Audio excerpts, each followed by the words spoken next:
Olá, meus amigos, minhas amigas, futuros colegas, advogados, advogadas, tudo bem? Estamos de volta para nesta nossa nona dica regressiva para o 22º exame de ordem, trabalharmos direitos políticos. O que são direitos políticos? Conjunto de normas. Conjunto de normas que vão regulamentar a participação do povo no processo político, votando, sendo votado, apresentando projetos de lei de iniciativa popular. E dentro do contexto do estudo de direitos políticos, temos normas constitucionais e normas infraconstitucionais que vão regular essa participação do povo brasileiro no processo político nacional. Em direito constitucional, temos que saber aquilo que está na Constituição. As normas infraconstitucionais afetas aos direitos políticos, essas normas são estudadas lá no direito eleitoral, ok? Então vamos frisar esse ponto de partida. E quais são os direitos políticos na nossa Constituição Federal? Direito ao sufrágio e direito à propositura de projeto de lei de iniciativa popular. E quando a gente fala em direito ao sufrágio, eu estou falando do direito de votar e ser votado. É isso que temos que estudar em direito constitucional. Os direitos políticos na Constituição. Direito ao sufrágio e direito à iniciativa popular de leis. Tudo bem? Na tela.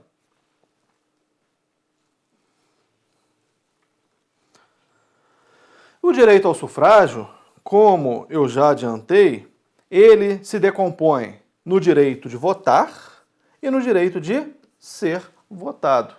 E o caput, a cabeça do artigo 14, diz que o nosso sufrágio é universal, ou seja, tem requisitos, mas não se caracterizam em requisitos discriminatórios. Respeitados os critérios constitucionais, todos poderão participar do processo político nacional, votando e sendo votado. Obviamente, atendendo aos critérios que permitem a alistabilidade, o alistamento eleitoral, e a elegibilidade, se candidatar a pleitos eleitorais. Respeitados os critérios constitucionais, todos poderão participar do nosso processo político, porque o sufrágio é universal.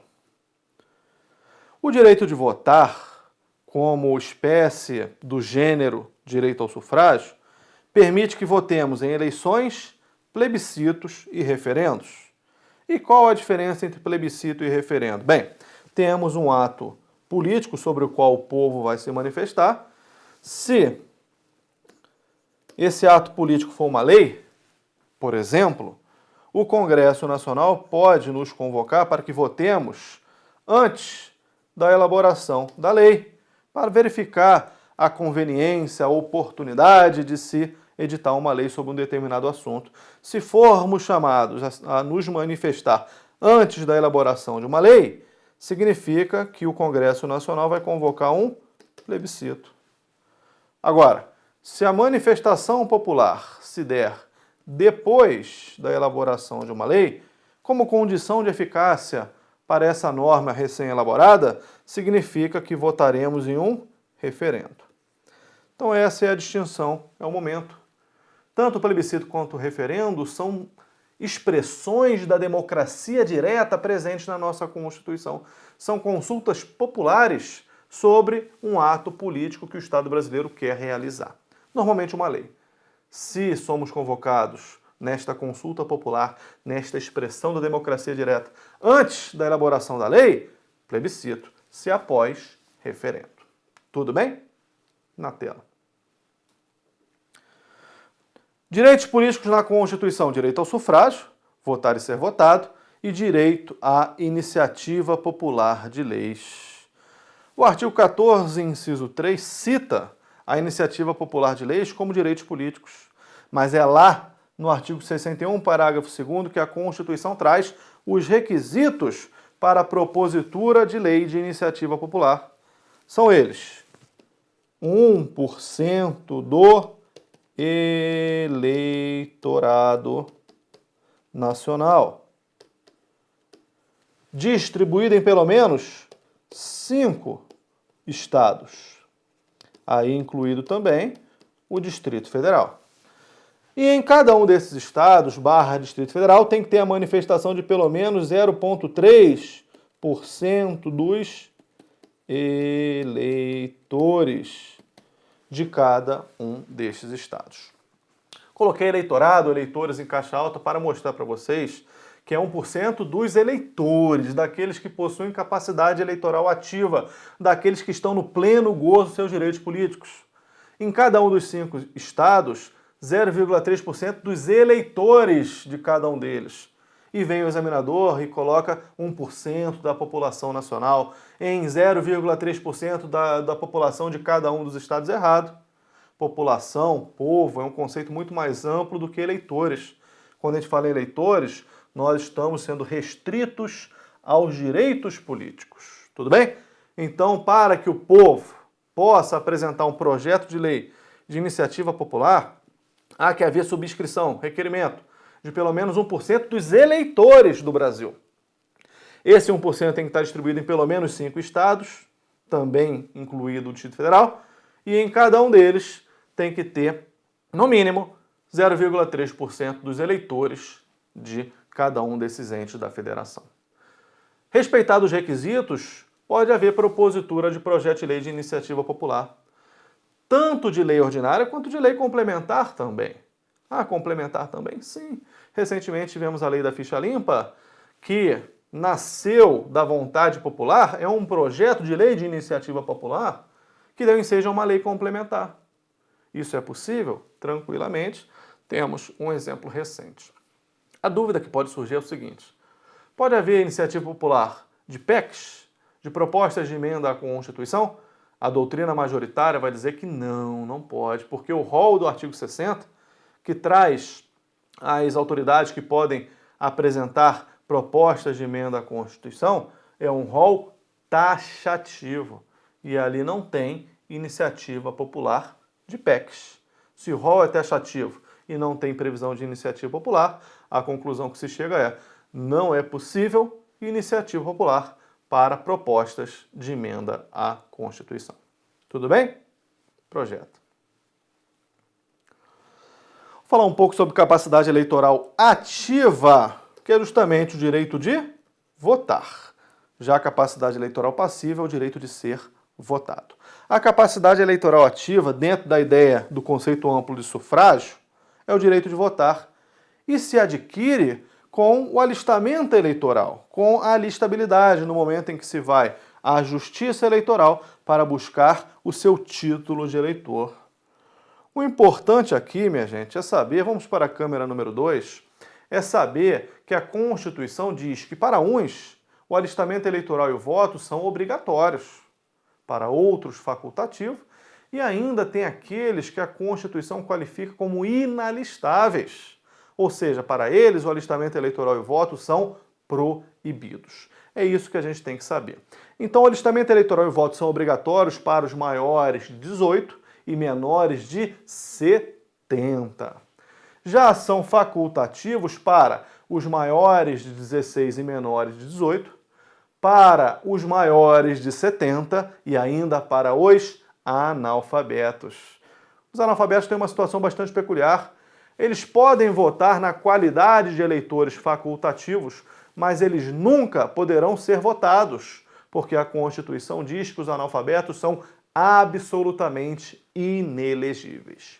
E os inalistáveis, estrangeiros e conscritos. Cuidado com esse termo conscrito, pouco usual. Conscrito, minha gente, são aqueles militares das Forças Armadas, Marinha, Exército, Aeronáutica, durante o período do serviço militar obrigatório. Percebam que quando eu conceituei conscrito, eu disse militares, eu não disse soldados. A grande maioria são soldados durante o serviço militar obrigatório, aquele jovem de 18 anos. Mas pode haver a situação de oficiais da área de saúde que estão prestando serviço militar obrigatório. Oficiais médicos, dentistas, farmacêuticos, veterinários, durante aquele 1 ano que ele está prestando serviço militar obrigatório, ele é conscrito. E como tal, o seu alistamento eleitoral é proibido. Ele é um inalistável. Ok? Projeto. Se a capacidade eleitoral ativa é o direito de votar, a capacidade eleitoral passiva é o direito de ser votado e se adquire com a elegibilidade. Importante saber as condições para elegibilidade, as condições para ser votado. Tem que ser brasileiro. Cuidado com o artigo 12, parágrafo 1º, que trata dos portugueses equiparados. Os portugueses com residência permanente no Brasil, garantido lá em Portugal a reciprocidade, esses portugueses aqui no Brasil exercerão direitos dos brasileiros naturalizados. Ou seja, será um português exercendo direitos brasileiros. Em outras palavras, esse português equiparado poderá votar e ser votado, se Portugal garantir lá aos brasileiros que lá estão a reciprocidade. Então a regra geral é que para ser votado tem que ser brasileiro, mas tem essa exceção, a do português equiparado. Na tela. Então tem que ser brasileiro, tem que estar no pleno gozo dos direitos políticos, ou seja, não pode estar incidindo sobre ele as hipóteses de perda ou suspensão dos direitos políticos do artigo 15. Tem que ter o seu alistamento eleitoral para ser votado, para exercer a capacidade eleitoral passiva, tem que votar, tem que ser eleitor. Daí que a doutrina conclui, todo elegível é eleitor. Premissa inafastável. Todo elegível é eleitor, mas nem todo eleitor é elegível. E eu já tratei de um na aula de hoje, que é o analfabeto. O analfabeto ele pode votar na qualidade de eleitor facultativo, mas ele nunca poderá ser votado. Então, todo elegível é eleitor, mas nem todo eleitor é elegível. Projeto. Tem que ter domicílio eleitoral na circunscrição, no local onde ele vai concorrer, e tem que ter prévia filiação partidária, porque no Brasil não se admite a candidatura avulsa. Toda candidatura tem que ser por intermédio de um partido político. E tem que ter uma idade mínima. E a Constituição vai elencar essa idade mínima e nós temos que memorizar. 35 anos para presidente, vice-presidente e senador, 30 anos governador, 21 deputado federal, distrital, estadual, prefeito, vice-prefeito e juiz de paz e 18 anos para vereador. E em que momento se afere essa idade mínima?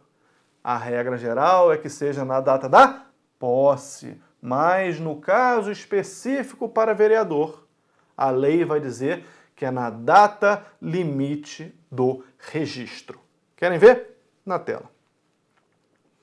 É a Lei 9.504/97, com a redação dada pela Lei 13.165 de 2015, uma lei relativamente recente. Diz o seguinte: a idade mínima constitucionalmente estabelecida como condição de elegibilidade é verificada tendo por referência a data da posse, salvo quando fixada em 18 anos. Hipótese em que será aferida na data limite para o pedido de registro. E qual é a idade mínima fixada em 18 anos? Justamente a de vereador.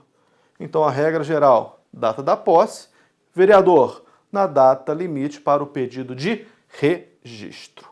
Fechado, meus amigos, eram essas as informações que eu queria trazer no bojo do estudo de Direitos Políticos.